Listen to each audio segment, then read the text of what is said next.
오늘 우리가 펼친 이 창세기 49장 이 말씀은 죽음을 앞둔 이 야곱이 자신의 아들들에게 이제 예언을 하고 임종을 이제 앞둔 그런 장면입니다. 오늘 야곱이 요셉의 두 아들인 이 에브라임과 이 므낫세에 대한 하나님 말씀을 전한 후에 자신들의 모든 아들을 다 소집을 했습니다. 그리고 그들에게 이렇게 말합니다. 자, 읽겠습니다. 너희가 후일에 당할 일을 내가 너희에게 이르리라. 야곱이 지금 유언을 남기듯 자녀들에게 말을 지금 하지만 그 내용은 지금 야곱의 어떤 개인적인 생각을 말하는 것이 아니라 오늘 말씀대로 너희가 후일에 당할 일, 바로 그 예언을 지금 하고 있습니다. 그러므로 지금 야곱은 선지자로서 지금 하나님의 성령의 감동을 받아서 하나님 말씀을 전하고 있는 것입니다. 그래서 야곱은 자신의 아들들에게 지금 주목을 시킵니다. 자, 읽겠습니다. 너희는 모여 들으라. 야곱의 아들들아, 너희 아버지 이스라엘에게 들을지어다. 그래서 야곱의 가족이 하나님의 이 교회라는 것을 생각할 때 이 야곱의 아들들을 향한 이 하나님의 말씀이 우리를 향한 또한 하나님의 말씀인 줄로 우리가 또한 받아야 합니다. 오늘 이런 믿음을 갖고 오늘 이 말씀을 또한 보고자 합니다. 오늘 본문은 이 야곱이 성령의 감동이 되어 오늘 유다에게 전한 그런 말씀입니다. 앞서 언급했듯이 이 말씀은 이 야곱의 아들 개인에 대한 것뿐만 아니라 또 그들의 또 후손 또는 장차 아들을 통하여 형성된 지파를 향한 이 말씀이기도 합니다. 오늘 읽은 말씀이었던 8절을 먼저 보면 유다야 너는 내 형제의 찬송이 될지라 라고 이렇게 말씀합니다. 이 야곱은 이 유다 지파가 야곱의 아들들의 찬송이 될 것이다 이렇게 지금 말씀하고 있습니다.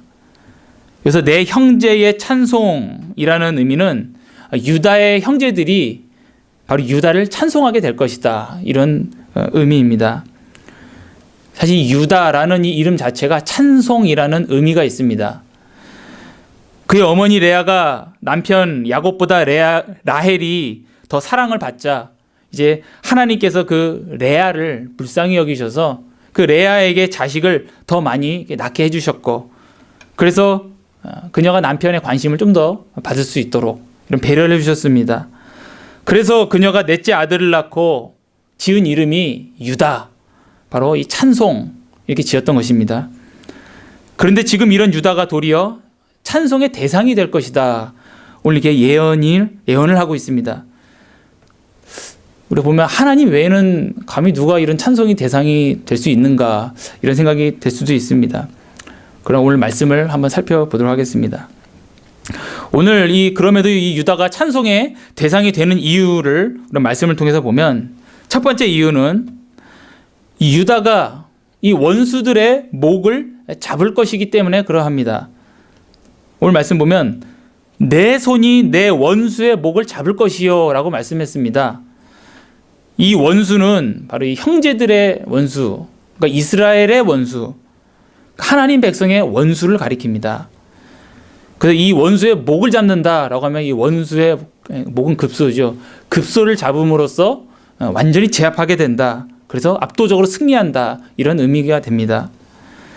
그래서 유다 지파는 이 대적을 무찔러서 이스라엘에게 승리를 줄 것이다. 라는 이러한 예언입니다. 덧붙여 9절에서는 이 원수를 무찌를 유다 지파의 그 용맹함을 오늘 짐승, 이 맹수인 이 사자에 빗대어 표현을 하고 있습니다. 제가 읽으면 유다는 사자 새끼로다. 내 아들아 너는 움킨 것을 찢고 올라갔도다. 그가 엎드리고 웅크림이 사자 같고 암사자 같으니 누가 그를 범할 수 있으랴 라고 말씀합니다. 사자 새끼 그리고 숫사자 암사자 하여간 중요한 건 사자인데 이 세 가지 표현을 통해서 일관되게 말하고 싶은 것은 누가 그를 범할 수 있으랴라는 것입니다. 즉 아무도 범접할 수 없는 무적이 될 것이다 이런 의미로 말씀하고 있습니다. 근데 이게 역사적으로 어떻게 실현이 됐을까요? 유다 지파는 이스라엘의 원수를 모두 물리치는 자, 이 유다 지파에서 이스라엘 원수를 물리치는 자가 나왔습니다. 사자처럼 아주 용맹한 사람이 나왔는데 바로 다윗 왕입니다. 그 사무엘하 7장 1절을 보면 여호와께서 주위의 모든 원수를 무찌르사 왕은 이제 다윗 왕을 말합니다. 왕으로 궁에서 평안히 살게 하신 때라고 말씀합니다. 이 다윗이 왕이 되었을 때 이 이스라엘의 모든 대적을 다 평정해 버렸습니다. 그래서 다윗은 왕이 되기 이전에도 아주 지혜롭고 용맹한 장수였고, 그래서 왕이 된 이후에도 하나님께서 그와 함께 하셔서 그는 당대의 모든 주의 원수들을 다 무찌르고 굴복시켰고, 그래서 이 유다 지파의 이 다윗 왕조는 이 모든 이스라엘 형제들, 그러니까 모든 이스라엘 지파, 이스라엘의 찬송이 되었습니다. 그리고 유다가 형제들의 찬송이 되는 두 번째 이유는 이스라엘의 모든 지파들이 유다 지파에게 절하게 될 것이기 때문입니다. 오늘 이 야곱의 예언을 보면 내 아버지의 아들들이 내 앞에 절하리로다 라고 말씀합니다. 그러니까 유다 지파에서 이스라엘의 왕이 나올 것임을 말씀하는 것입니다. 절을 받을 분이 나오는 건 왕이지요. 앞에서 이미 언급했듯이 이 유다 지파에서 나온 왕조는 이 다윗 왕조입니다. 앞서 이 사울이 초대 왕이었지만, 그러나 하나님께서 하나님의 때가 아직 이르지 아니었을 때 이 사울 왕이 조급하게 하나님 앞에 왕으로 세움 받았습니다. 그러니까 하나님께서 이 사울 왕을 먼저 세운 것이 아니라 이스라엘 백성들 먼저 졸라서 왕을 세웠습니다. 그래서 그는 하나님께서 조상들에게 약속하셨던 그 왕은 아니었습니다. 그 유다 지파 왕이 아니었습니다. 결국 사울 왕조는 더 이상 오래가지 못했고, 그리고 다윗 왕조가 이어서 세워지게 됩니다. 그리고 10절에서 다윗 왕조가 지속될 것임을 또 계속 예언이 됩니다. 제가 읽으면 규가 유다를 떠나지 아니하며 통치자의 지팡이가 그 발 사이에서 떠나지 아니하기를 이라고 말씀합니다. 이 규라는 것은 이 왕의 권위를 상징하는 이 지휘봉 같은 것입니다. 오늘날도 군대 가니까 이 지휘관들은 막대기 하나 들고 계시더라고요. 이게 뭐 특별한 어떤 뭐 기능을 하기보다는 뭐 가리킬 때 쓰는 것인데, 오늘 왕이 이 규를 들고 있을 때는 그 권위를 상징했습니다. 근데 이 규가, 이 왕권을 상징하는 규가 유다를 떠나지 않고 또 통치자의 지팡이가 그 발 사이를 떠나지 않는다는 것은 이 다윗 왕조가 계속 지속될 것임을 예언되는 것입니다. 그런데 이어지는 말씀에서 이 정치적인 이 지상의 이 다윗 왕조가 영원히 지속되는 것은 아니고 한계 시점이 있음을 오늘 말씀합니다. 이어지는 말씀을 또 제가 읽어보면 실로가 오시기까지 이르리니 라고 말씀합니다. 그러니까 실로가 오시면 그때까지만 이스라엘의 이 다윗 왕조, 이 정치적인 다윗 왕조가 유지될 것이다 라고 말씀하는 것입니다. 그러면 대체 이 실로는 누구입니까? 이 실로라는 단어의 의미도 많은 학자들이 연구는 하지만 잘 모릅니다. 여러 가지 추정도 하고 제안도 하지만 확실한 것을 잘 모릅니다. 그런데 우리 실로라는 단어의 의미를 모른다고 해서 오늘 하나님 말씀하시는 의미를 모른다, 그런 건 아닙니다. 왜냐하면 이 실로가 가리키는 본질적인 대상이 중요한데 그 대상이 오늘 성경에 분명히 말하고 있습니다. 이어지는 말씀에 나오는데요. 바로 그에게 모든 백성이 복종하리로다 라고 말씀합니다. 이 실로라는 분은 모든 백성이 복종하는 분이다 라고 말씀하고 있습니다. 근데 이분이 오실 때까지만 다윗 왕조가 이어진다라는 것이죠. 그래서 다윗 왕조가 끝난 이후에 이분이 오시는데 그 이분에게 이스라엘 백성들이 다 복종하게 됩니다. 그래서 이 백성은 혈통적 이스라엘을 넘어선 이 세상의 모든 백성들을 가리키는데, 바로 다윗 왕조가 끝나고 오시는 이분은 바로 하나님의 모든 백성들이 섬기게 될 그 왕이라는 것입니다. 실제로 이스라엘 백성의 죄악이 차서 먼저 북이스라엘이 멸망하고 그 이후에 이제 기원전 586년에 이제 남유다가 바벨론 제국에 의해서 멸망당하고 이제 포로로 끌려감으로써 이 다윗 왕조가 완전히 무너집니다. 그러나 하나님께서 선지자들을 통해서 이 하나님 나라의 왕을 계속적으로 또 계속 약속을 해주십니다. 그래서 그 소망을 계속 유지를 시키시고 그 말씀이 이제 선지서들에 나오는데요. 그 중에서 제가 에스겔서를 좀 읽어보겠습니다. 에스겔서 21장 25절부터 27절을 보면 너 극악하여 중상을 당할 이스라엘 왕아. 그래서 이스라엘 왕아라는 것은 북이스라엘 왕이 아니라 바로 전체 이스라엘의 정통성 있는 왕, 그러니까 다윗 왕조를 가리킵니다. 내 날이 이르렀나니 곧 죄악의 마지막 때이니라. 주 여호와께서 이같이 말씀하셨느니라. 관을 제거하며 왕관을 벗길지라. 그대로 두지 못하리니 낮은 자를 높이고 높은 자를 낮출 것이니라. 내가 엎드러뜨리려니와 이것도 다시 잊지 못하리라. 마땅히 얻을 자가 이르면 그에게 주리라. 다윗 왕조를 오늘 엎드리시고 그 마지막에 근데 마땅히 얻을 자가 이르면 그에게 그 왕권을 주겠다 이렇게 말씀합니다. 그리고 또 아모스 선지자가 이와 같이 예언했습니다. 하나님의 말씀을 받아 전했는데요. 제가 읽어보면 아모스 9장 11절입니다. 그날에 내가 다윗의 무너진 장막을 일으키고 그들의 틈을 막으며 그 허물어진 것을 일으켜 옛적과 같이 세우고라고 말합니다. 다윗의 장막이 이미 무너졌습니다. 왕조가 끝났는데 근데 하나님께서 그 장막을 일으키겠다라고 오늘 아모스를 통해서 이렇게 말씀하셨습니다. 이것은 이 정치적 이런 다윗 왕조를 다시 설 것을 의미하는 것이 아니고 실제로 바벨론 포로에 끌려갔던 이스라엘 백성들은 하나님께서 약속하신 대로 유다 땅으로 귀환을 했지만 그 이후로 다윗 왕조가 세워진 적은 없습니다. 성경에 구체적으로 언급되지 않는 그 시간대가 있는데 바로 신구약 중간사라는 그런 기간이 있는데 이때 이제 유대인들 가운데 이 마카비 혁명이라는 것이 일어나서 이 다윗 혈통에 있던 한 왕이 잠시 세워지긴 했지만 그러나 그거는 왕조는 아니죠. 한 우발적인 하나의 지도자였고 그리고 그 이후에 이제 예수님께서 계시던 당시에 70명의 그 유대 최고 의결 기구인 사내들인 공회에도 또 다윗의 혈통의 어떤 유대 지도자들이 있긴 했지만 이거는 왕조라고 말할 수는 없습니다. 그래서 바벨론 포로 이후에 다윗 왕조가 세워진 적은 단 한 번도 없습니다. 하나님께서 다시 세우시겠다라고 근데 약속하셨기 때문에 그럼 이 말씀하신 다윗의 장막 이것은 지상적 다윗 왕조가 아니라 바로 영적인 하나님의 통치, 하나님의 나라를 가리킴을 우리가 알게 됩니다. 하나님께서 정치적인 다윗 왕조는 세우지 않으셨지만 그러나 다윗의 그 혈통은 계속 이어지게 하셨습니다.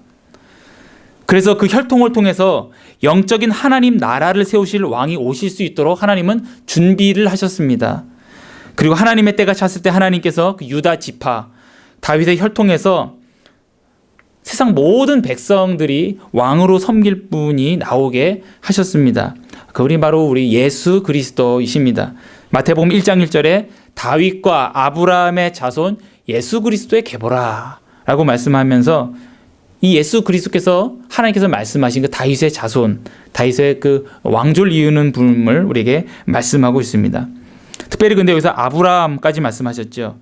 그러니까 하나님께서 아브라함과 언약을 맺으시고 약속하신 복이 바로 이 그리스도로 말미암아 성취됨을 오늘 마태복음 1장 1절이 말해주고 있습니다. 또한 그 예수께서 다윗의 자손이라고 강조함으로써 이 유다 지파, 이 다윗의 혈통으로 오실 우주의 왕, 이 영원한 왕이 바로 예수 그리스도이심을 말하고 있습니다. 그래서 하나님께서 아브라함에게 언약을 맺으시면서 약속하신 모든 복이 바로 그 예수 그리스도를 통해서 비로소 우리에게 다 나타나게 되었습니다. 제가 좀 말씀을 좀 더 읽어보면 창세기 12장 3절을 보면 땅의 모든 족속이 너로 말미암아 복을 얻을 것이라 라고 하나님께서 아브라함에게 말씀하셨는데 이것이 갈라디아서 3장 8절에서 9절을 보면 이렇게 사도 바울이 하나님의 계시 가운데 해석을 합니다. 또 하나님이 이방을 믿음으로 말미암아 의로 정하실 것을 성경이 미리 알고 먼저 아브라함에게 복음을 전하되 모든 이방인이 너로 말미암아 복을 받으리라 하셨느니라. 그러므로 믿음으로 말미암은 자는 믿음이 있는 아브라함과 복을 받느니라 라고 이렇게 말씀하고 있습니다. 아브라함에게 하나님께서 말씀하신 것이 이 믿음으로 말미암아 지금 믿는 자들에게 지금 이루어지고 누린다는 것입니다. 그럼 이 받는 복이 무엇입니까? 이어지는 갈라디아서 3장 13절 14절에 이렇게 말씀합니다. 그리스도께서 우리를 위하여 저주받은 바 되사 율법의 저주에서 우리를 속량하셨으니 기록된 바 나무에 달린 자마다 저주 아래 있는 자라 하였음이라. 이는 그리스도 예수 안에서 하나님의 복이 이방인에게 미치게 하고 또 우리로 하여금 믿음으로 말미암아 성령의 약속을 받게 하려 함이라 라고 말씀합니다. 예수님께서 우리를 대신하여 저주를 받았습니다. 율법의 저주를 다 받으셨습니다. 그러니까 값을 다 치르셨습니다. 그럼으로써 이제는 우리는 그리스도 안에서 하나님으로부터 이제 복을 받는 것입니다. 바로 이 복이 바로 하나님의 자녀가 되는 복, 죄사함을 받고 하나님의 자녀가 되어서 하나님의 영광을 바라고 즐거워하는 이 영생을 누리는 삶. 바로 이 복을 하나님께서 아브라함에게 말씀하신 것이고 그것이 그리스도 안에서 우리에게 지금 이루어졌다라고 성경이 우리에게 말씀하고 있습니다. 그 복을 예수 그리스도께서 어떻게 이루셨습니까? 오늘 우리가 읽었던 창세기 49장의 이 성경 본문 말씀대로라면 우리의 원수를 무찌르시고 우리의 왕이 되심으로써 그것을 이루신 것입니다. 그것을 우리 요한계시록 5장이 우리에게 또 설명을 해주고 있습니다. 요거 마지막으로 요한계시록 5장을 한번 보면서 설교를 정리할까 합니다. 요한계시록 5장 1절을 보면 제가 읽겠습니다. 내가 봄에 보좌에 앉으신 이의 오른손에 두루마리가 있으니 안팎으로 썼고 7인으로 봉하였더라 라고 말씀합니다. 그러니까 사도 요한이 이 보좌에 앉으신 이를 봅니다. 근데 보좌에 앉으신 이는 천지의 주제이신 하나님이신데 그분의 오른손에 두루마리가 있는 것을 보았는데 그 두루마리는 안팎으로 뭔가가 많이 기록되어 있고 그리고 그것은 함부로 열어볼 수 없도록 임봉되어 있다. 근데 그 봉인이 7개가 되어 있다고 말씀하고 있습니다. 이 두루마리는 무엇을 의미하냐면 바로 하나님의 전체 구속 역사를 기록되어 있다라고 우리가 이렇게 이해합니다. 이렇게 하나님의 구속 역사가 기록된 두루마리가 이 보좌에 앉으신 분의 오른손에 이게 있습니다. 이것이 의미하는 바는 하나님의 구속 역사가 하나님의 주권에 의해서 모든 것이 결정되고 모든 것이 이루어짐을 우리에게 보여주는 것입니다. 그런데 이것이 지금 펼쳐진 것이 아니라 7인으로 봉해져 있습니다. 2절을 보면 그의 사도 요한이 이제 힘 있는 천사를 봅니다. 근데 그 힘 있는 천사가 이렇게 외칩니다. 누가 그 두루마리를 펴며 그 인을 떼기에 합당하냐? 이런 외침을 합니다. 이건 굉장히 의도적인 질문입니다. 이후에 답이 주어질 것인데 그것을 이제 주목하게 하려고 미리 질문을 던지는 것이죠. 그래서 이 두루마리는 앞서 말씀드렸듯이 하나님의 이 구속 계획을 의미하므로 이 인을 뗀다는 것은 인을 떼서 두루마리를 이렇게 편다는 것은 바로 하나님의 그 구속 계획이 이제 이루어짐을 의미합니다. 그러므로 힘 있는 천사가 누가 이 구속 계획을 성취할 수 있느냐라고 질문한 것과 같습니다.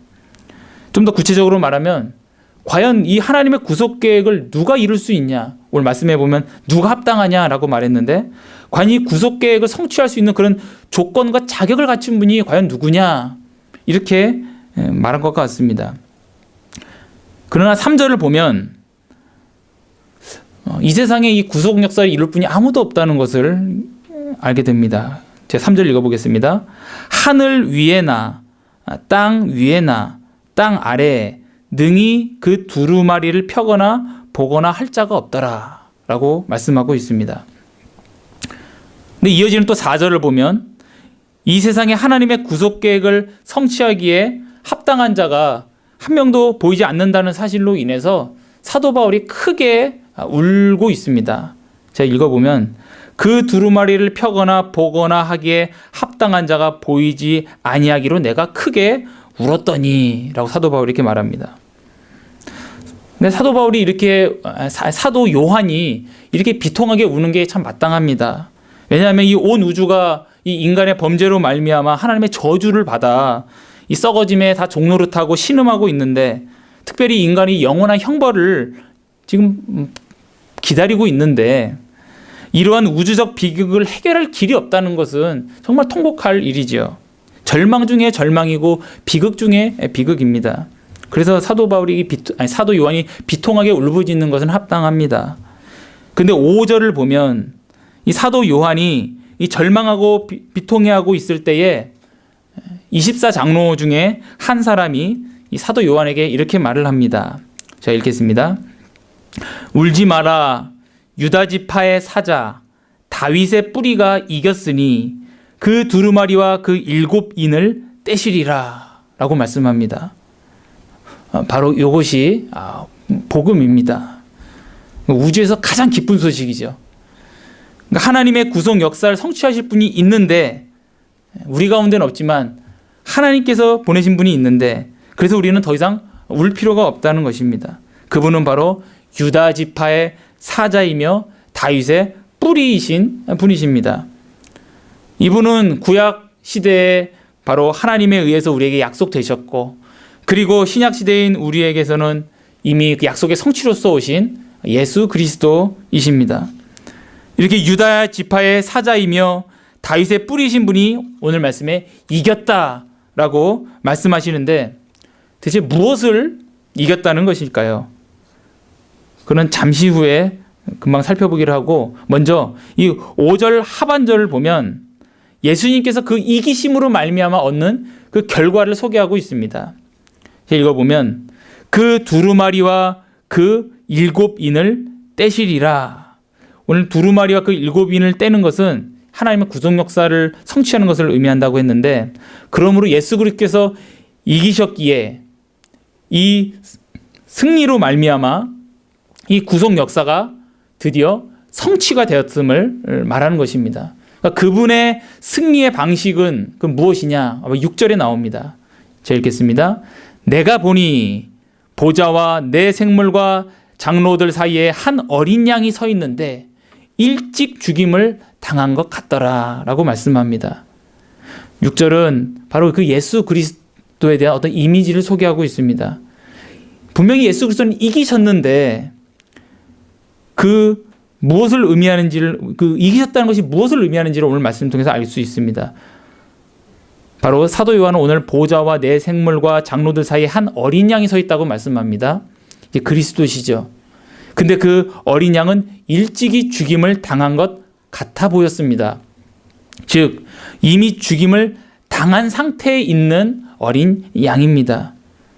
이 죽임을 당한 어린 양의 구약적 배경은 이 출애굽기의 유월절 어린 양과, 그리고 또 이사야 선지자가 예언한 그 도수장에 끌려가는 그 어린 양의 이 모습일 것입니다.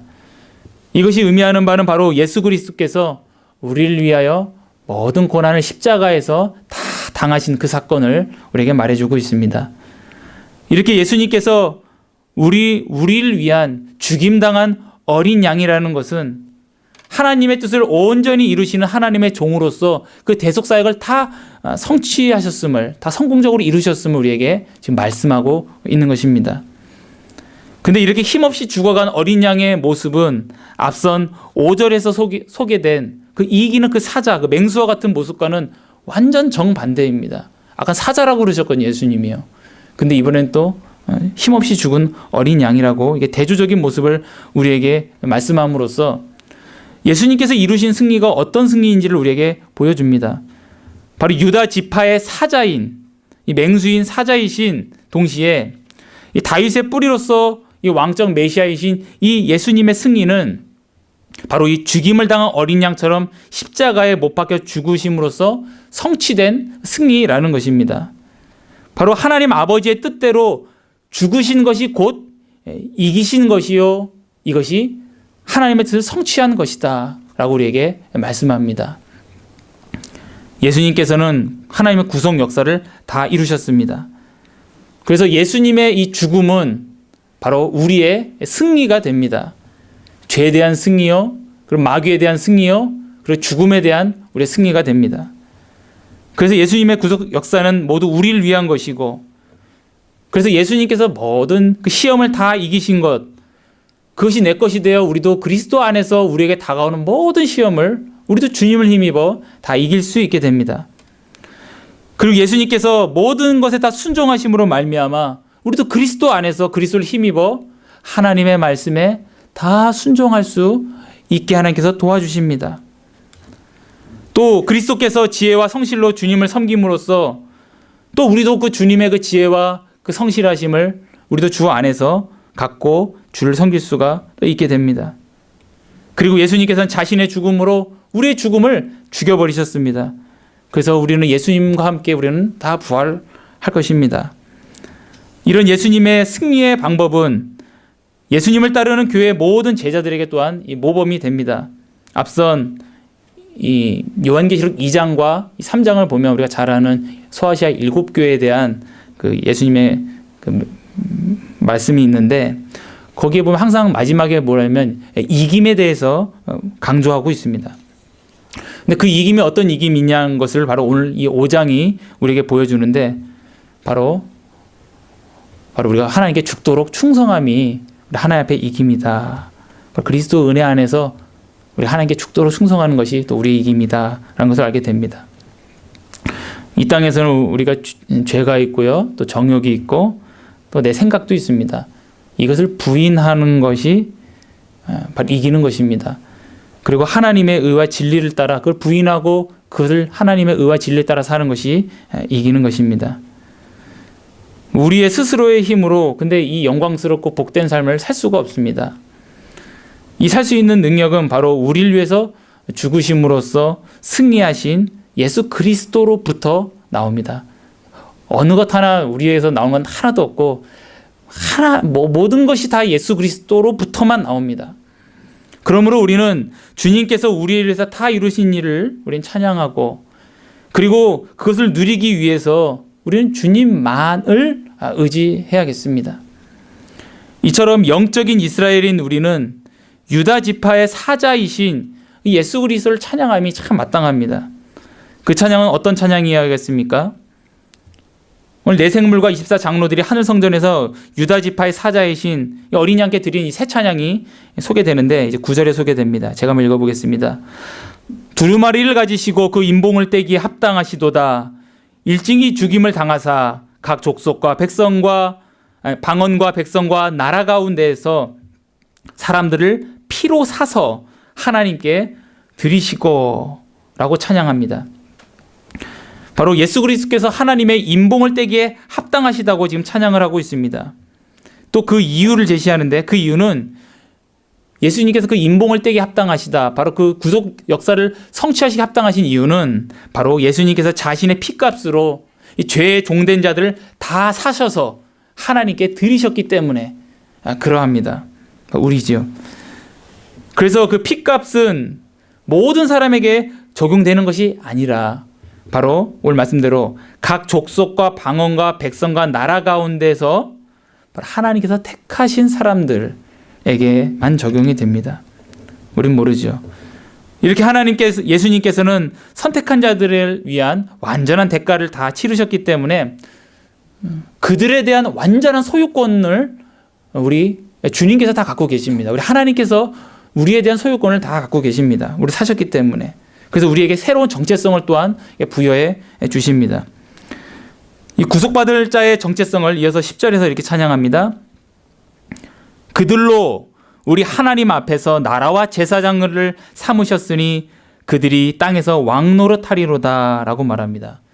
이 구속받은 자들의, 바로 하나님의 자녀들의 그 정체성을 오늘 특별히 요한계시록 5장 10절에서는 하나님 앞에서 나라와 제사장들이라고 이렇게 말씀했습니다. 이것들의 배경이 되는 말씀은 이제 출애굽기 16장 9절인데 이렇게 말씀합니다. 너희가 내게 대하여 제사장 나라가 되며 거룩한 백성이 되리라.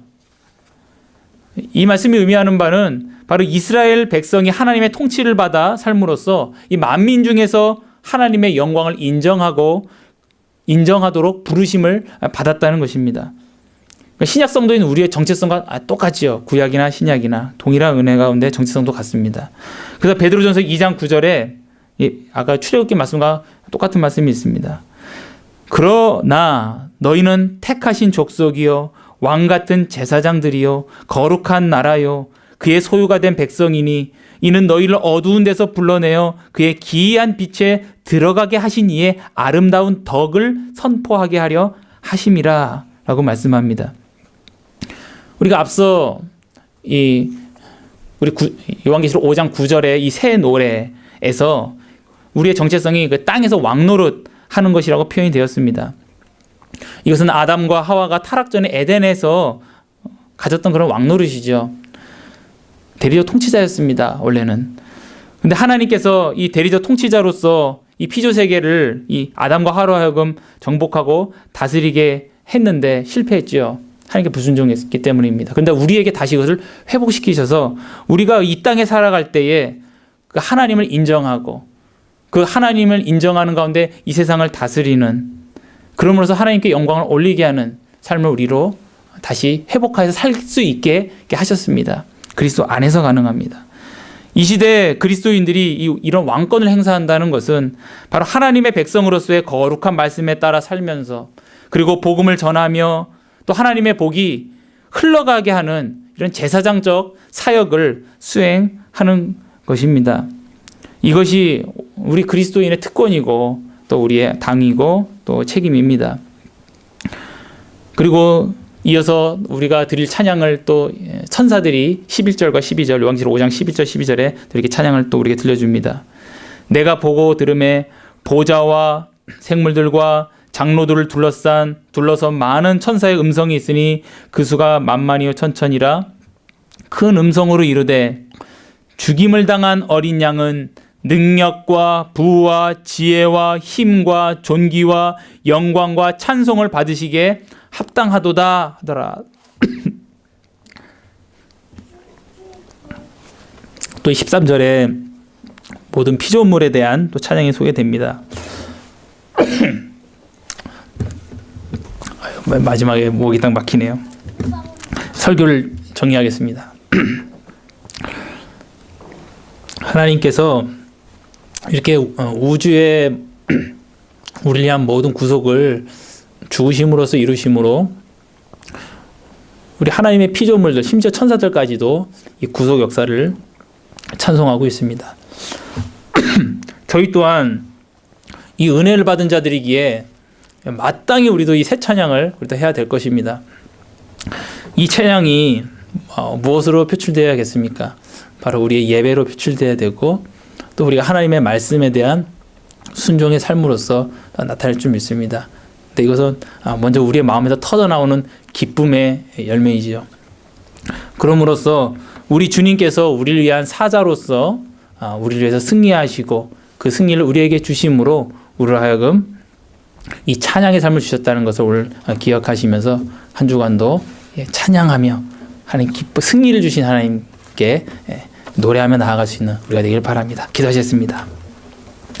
거룩하고 자비로우신 하나님 아버지, 주님께서 아무 소망 없는 저희들을 위하여 우리의 용감한 사자로서 나타나셔서 우리를 위하여 모든 순종을 다 이루시고 우리가 받을 모든 죄값을 다 받으시고 드려야 될 것을 다 드리심으로써 다 이루셨다, 다 이루었다 선포하시고, 그리고 그것을 우리에게 주심으로 이 땅에서 우리로 하여금 이제 왕노릇하게 하시며 또한 하나님을 참으로 인정하고 하나님의 완전한 순종하는 대리적 통치자로서 이 땅에 주의 영광 드러나게 하시니 감사를 드립니다.